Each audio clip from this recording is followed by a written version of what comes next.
Guys, इससे पहले lecture में हमने क्या पढ़ा था? मोशन के बारे में, मोशन इन स्ट्रेट लाइन और सर्कुलर मोशन।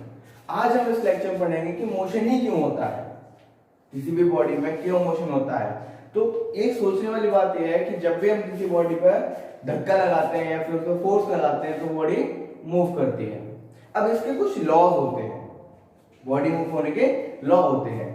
वो लॉ सारे हम इस चैप्टर पढ़ेंगे और इस चैप्टर का नाम क्या है? NLM, Newton's law of motion. तो Newton's law of motion start करने से पहले हमें सबसे पहले जानना जरूरी है फोर्स के बारे में कि एक्चुअल में फोर्स क्या होता है।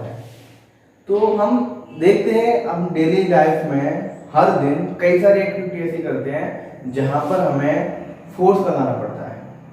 कई सारी एक्टिविटी करते हैं, जैसे बाल्टी का उठाना, किसी को धक्का देना, किवाड़ खोलना, किवाड़ को बंद करना।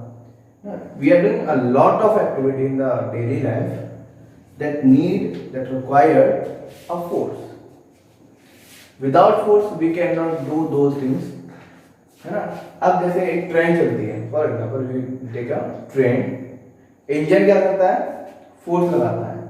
बाकी के जो होते हैं, बाकी के जो कंपार्टमेंट होते हैं, वो ट्रेन के इंजन की लगाई हुई फोर्स की वजह से क्या करते हैं? एक्सेलरेट करते हैं, मूव करते हैं। सो यहां से हम एक डेफिनेशन बना सकते हैं कि फोर्स इज अ पुल और पुश। करेक्ट, इतनी लाइन कंप्लीट हो गई हमारी। और क्या करते हैं फोर्स से? हम फोर्स से किसी की शेप चेंज कर सकते हैं, किसी भी बॉडी की शेप चेंज कर सकते हैं। अगर कोई रबड़ बॉल है, उसमें अगर मैं फोर्स लगा के दबाऊं तो क्या होगा? उसका शेप चेंज हो जाएगी। तो फोर्स इज अ पुल और push that can change shape also, और क्या कर सकते हैं? और direction, it can change direction. कोई बॉल आ रही है, बैट्समैन ने बल्ला मारा तो उसकी क्या चेंज हो गई? डायरेक्शन चेंज हो गई। बॉल ऐसे आ रही थी, बल्ले से किधर चली गई? इधर। So we can change the direction by force. तो ऐसी बहुत सी एक्टिविटी जो हम बाय फोर्स कैसे कर सकते हैं। तो फोर्स की एक सिंपल डेफिनेशन है, फोर्स इज अ पुल और force that try to change the position of any object, position, shape, कुछ भी आप बोल सकते हैं। Okay, and it is a vector quantity because we need a direction to apply the force. आप direction में कैसे रिक्वायरमेंट है सर? जैसे मैं आपसे बोलूं जाकर धक्का दीजिए, जाकर कार को धक्का दीजिए, तो कार सबसे पहले आपके ये क्वेश्चन होगा कि सर आगे धक्का मारा है, पीछे धक्का मारा है, राइट। तो आपने डायरेक्शन जान लिया, सबसे पहले क्या पूछी? डायरेक्शन। सर डायरेक्शन किधर है? आगे धक्का मारना है, पीछे धक्का मारना है। तो we need a direction to apply the force. सबसे पहले क्या जरूरत हुई कि फोर्स कैसी quantity? Vector quantity, right. Second, force की यूनिट क्या होती है? हमें एक फॉर्मूला पता है, that formula is F equal to m। छोटी क्लास में पढ़ा है, right. F equal to m है तो m इंटू a, m की यूनिट किलोग्राम, a की यूनिट पिछले लेक्चर में पढ़ी थी, दैट इज मीटर पर सेकंड स्क्वायर। क्लियर? तो इसकी यूनिट क्या हुई? किलोग्राम मीटर पर सेकंड स्क्वायर। इसको एक स्पेसिफिक नाम दिया गया क्योंकि ये चीजें बताई थी किसने? न्यूटन ने। तो इसको एक स्पेसिफिक नाम दे दिया न्यूटन, जिसका सिंबल होता है कैपिटल स्टैंडर्ड। तो ये थी बात किसकी? फोर्स की। अब हम बात करेंगे कि फोर्स कैसे लग सकता है, या फिर क्या होता है कि एक ब्लॉक है, इस पर मैं फोर्स लगाऊं, क्या लगाऊं? फोर्स लगाऊं। ये किस पर रखा हुआ है? ग्राउंड पर रखा हुआ है, ठीक है। ग्राउंड पर फोर्स ब्लॉक में बोल रहा हूं, इस पर फोर्स लगा रहा हूं मैं। तो ये ब्लॉक क्या कर रहा है? जो कि जिसका मास क्या है? m है, वो मूव कर रहा है। तो इस टाइप के जो फोर्स जो सिस्टम है, इसमें बोलूंगा अनबैलेंस्ड। कैसा? Unbalanced force. अब यही इसी में अगर मैं सेम फोर्स इधर लगाऊं, इधर इस तरह, तो ये क्या हो जाएगा, बैलेंस। बैलेंस मतलब अनबैलेंस और बैलेंस फोर्स में क्या डिफरेंस है कि बैलेंस फोर्स वो फोर्स है जहां पर जो ब्लॉक पर जो नेट फोर्स वर्क कर रहा होगा वो क्या हो जाएगा, जीरो हो जाएगा। और अनबैलेंस फोर्स का मतलब ये है कि जो नेट फोर्स वर्क कर रहा होगा वो क्या नहीं होगा, जीरो नहीं होगा। It can be anything, it can be 0.5, it can be 1000 crore Newton, anything it can be, but it cannot be zero when it is unstable or when it is balanced. When it's balanced, that means it will be zero. It cannot be 0.1 also. और unbalanced के लिए it cannot be zero. अब आगे बढ़ते हैं। ये तो बात थी कि इसकी बैलेंस फोर्स और अनबैलेंस फोर्स की, ठीक है। अब हम बात करेंगे न्यूटन के लॉस के बारे में।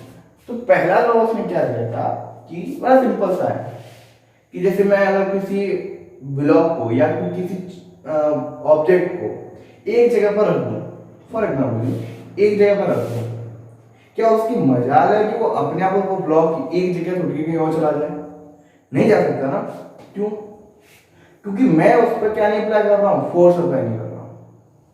तो यही न्यूटन का पहला लॉ दिया था कि a body which is in rest that will be in remain rest only up till we will not apply any external force.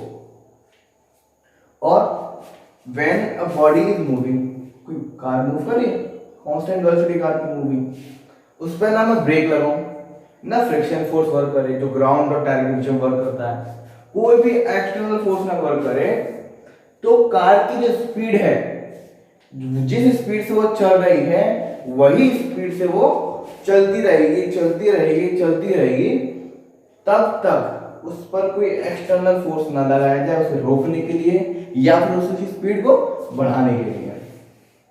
तो यही लॉ दिया था किसने, न्यूटन ने।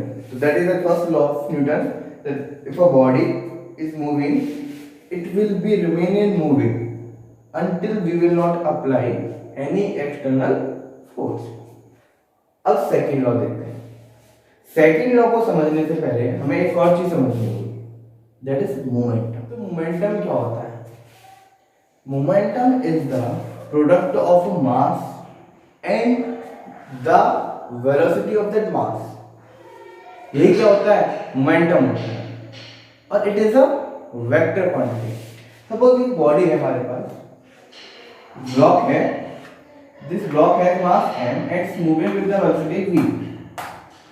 तो अब मुझे इसे क्या निकालना है? मोमेंटम निकालना है।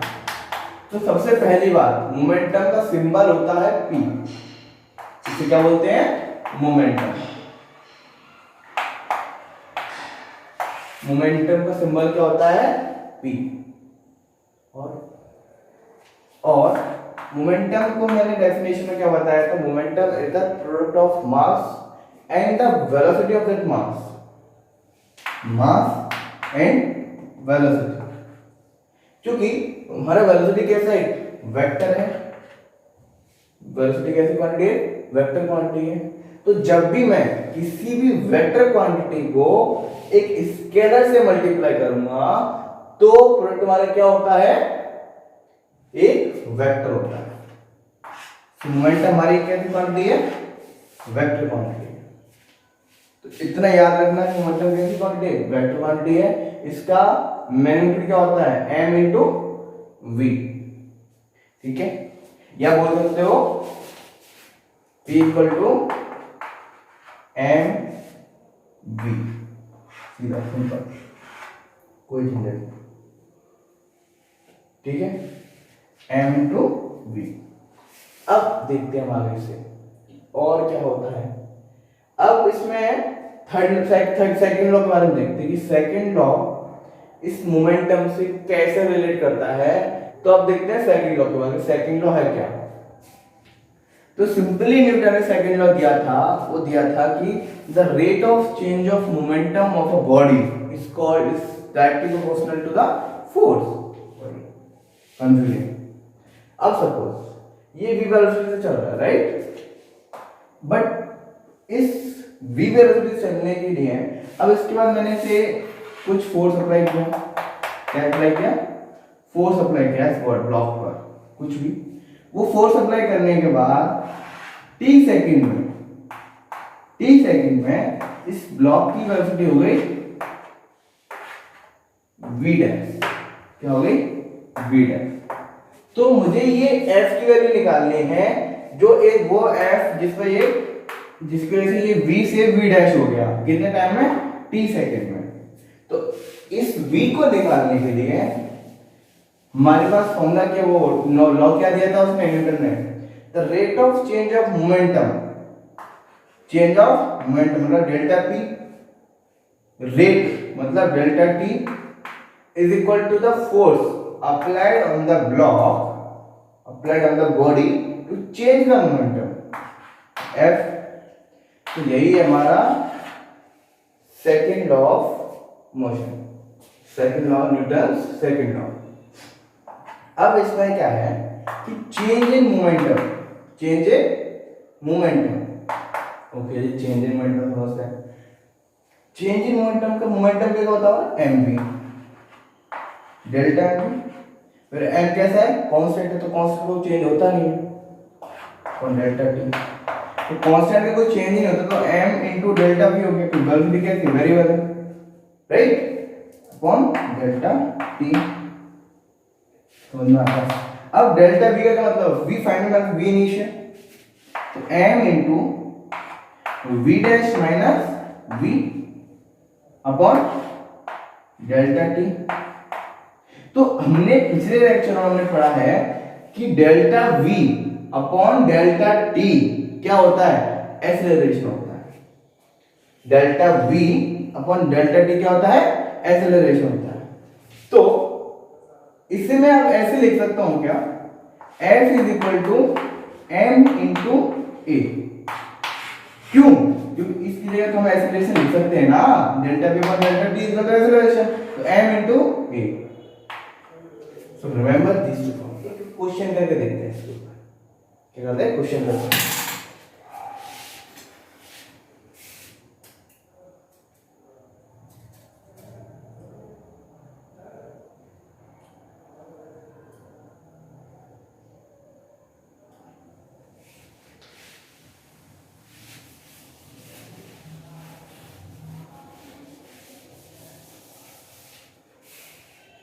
तो क्वेश्चन में सेम सिचुएशन लेते हैं। अब v की जगह पर हम क्या लिख देते हैं, 10 मीटर पर सेकंड, क्या लिख देते हैं, 10 मीटर पर सेकंड, और t कितना दे देते हैं, 5 सेकंड। मतलब F फोर्स लगाने पर अगर कोई मास है जिसके जो कितना है 2 किलोग्राम है, 2 किलोग्राम मास 10 मीटर पर सेकंड स्पीड से चल रहा है, उस पर F फोर्स लगाने पर 5 सेकंड में उसकी स्पीड 30 मीटर पर सेकंड होगी। कितनी होगी, 30 मीटर पर सेकंड। कोई कांस्टेंट फोर्स लगाया F, वो लगाने की वजह से कितनी होगी, 5 सेकंड में 30 मीटर पर सेकंड होगी। तो हमें क्या निकालना है, इस कांस्टेंट फोर्स की क्या निकालनी है, वैल्यू निकालनी है। तो सबसे पहले हम क्या करेंगे, वही delta p delta t, F is equal to delta p upon delta t, correct. m कैसा है, कांस्टेंट, तो m रखो। Delta v 30 minus 10 20, correct, 20 upon 5 delta t 5। m कितना दे रखा है, 2 डाल दो इधर, 4 equal to 8 metre. This is f। तो इस तरीके से न्यूटन लॉ क्या करता है, काम करता है। तो हमने 2 लॉ पढ़ लिया, ठीक है। सबसे पहले हमने क्या पढ़ा था, फोर्स के बारे में, फिर क्या पढ़ा था हमने, फर्स्ट लॉ, फिर मोमेंटम के बारे में, फिर क्या पढ़ा, सेकंड लॉ। अब हम देखते हैं थर्ड लॉ की तरफ कि न्यूटन का थर्ड लॉ क्या था। बात हो गई फर्स्ट लॉ की, बात हो गई सेकंड लॉ की। अब थर्ड लॉ हम देखेंगे कि आप सभी एक काम कीजिए, जहां पर भी बैठे हैं थप्पड़ मारिए किसी में भी, इस तरीके से, तो यू विल फील दैट आपको भी कहीं ना कहीं सेंसेशन महसूस हो रही है, राइट। आपको चोट लग रही है या फिर आपको लग रहा है कि मैं थप्पड़ मारूं तो मुझे क्या है, चोट लग रही है हाथ में, आई कैन फील इट। तो न्यूटन ने यही लॉ किया था कि जब भी we will act on something that same and opposite force will react on the thing. मतलब क्या है कि जैसे मैं दीवार पर फोर्स लगा रहा हूं, same force equal and opposite force, same equal but opposite force will act on my hand. 10 Newton का फोर्स अगर मैं ऐसे लगा रहा हूं and pushing it with 10 Newton force, with 10 Newton force only, the wall push me, wall क्या करेगी, push me। तो यही दिया था लॉ इसमें, न्यूटन का थर्ड लॉ। यही क्या है, न्यूटन का थर्ड लॉ। डेफिनेशन क्या है, that law name is action and reaction। whenever the body react on another body, whenever the body acts on another body with the same force, the body will react on first body। That name is action and reaction law, action and reaction law। तो ये 3 law दिए थे Newton ने। एक example देखते हैं कि 10 Newton का फोर्स लगा रहे हैं, कितना, 10 न्यूटन। तो ये दीवार कितना बैक फोर्स लगाएगी, वो भी कितना हुआ, 10 Newton, correct. But we will put minus here if we are putting here plus. अगर यहाँ प्लस पुट कर रहे हैं तो here what we will put minus, because it is a opposite force and also it is a vector. तो vector में जब भी अपोजिट फोर्स शो करना होता है तो माइनस से शो करेंगे। अगर मैं इसे माइनस लेता हूं, पहले को फर्स्ट इज -10 न्यूटन, दूसरे वाला क्या लेना पड़ेगा, प्लस। क्योंकि डायरेक्शन हमारे ऊपर पॉजिटिव, हमारे ऊपर डिपेंड है कि हम किस डायरेक्शन को पॉजिटिव ले रहे हैं या किस डायरेक्शन को नेगेटिव ले रहे हैं। सबसे पहले लेक्चर में हमने ये बात पढ़ी थी कि डायरेक्शन को हम कोई सी डायरेक्शन ले सकते हैं, बस स्टैंडर्डाइज करने के लिए, स्टैंडर्डाइज करने के लिए हमने एक फिक्स डायरेक्शन रख दी, इधर पॉजिटिव इधर नेगेटिव या इधर पॉजिटिव इधर नेगेटिव, इस तरीके से हमने डायरेक्शन फिक्स कर दी है। तो अगर हम इधर नेगेटिव ले रहे हैं तो इधर हमें कैसे लेनी पड़ेगी, पॉजिटिव, और अगर इधर पॉजिटिव ले रहे हैं तो इधर हम कैसे लेंगे, नेगेटिव। तो ये पॉजिटिव हो गया तो नेगेटिव हो गया। तो डायरेक्शन कैसे, minus is showing only direction, force की क्या शो कर रहा है, डायरेक्शन को शो कर रहा है। तो आज ये न्यूटन के 3 ही लॉ चैप्टर में है। पहला है, दूसरा क्या था कि change in momentum, the rate of change in momentum that is equal to the force, ठीक है। और थर्ड लॉ क्या हमारा, एक्शन एंड रिएक्शन। आज तक जो हमने पढ़ा है अभी तक, मोशन से लेकर अब तक, आप सभी वीडियो को एक बार और देखिए, जिससे आपको थोड़ा सा रिवाइजल बहुत अच्छा लगे, क्योंकि we are going a very fast. क्योंकि इतने चैप्टर को कवर करने के लिए हमें करीब 2 महीने लगते हैं, लेकिन हम इसे 6-7 लेक्चर में कवर कर रहे हैं, तो इसका मतलब वेरी फास्ट है।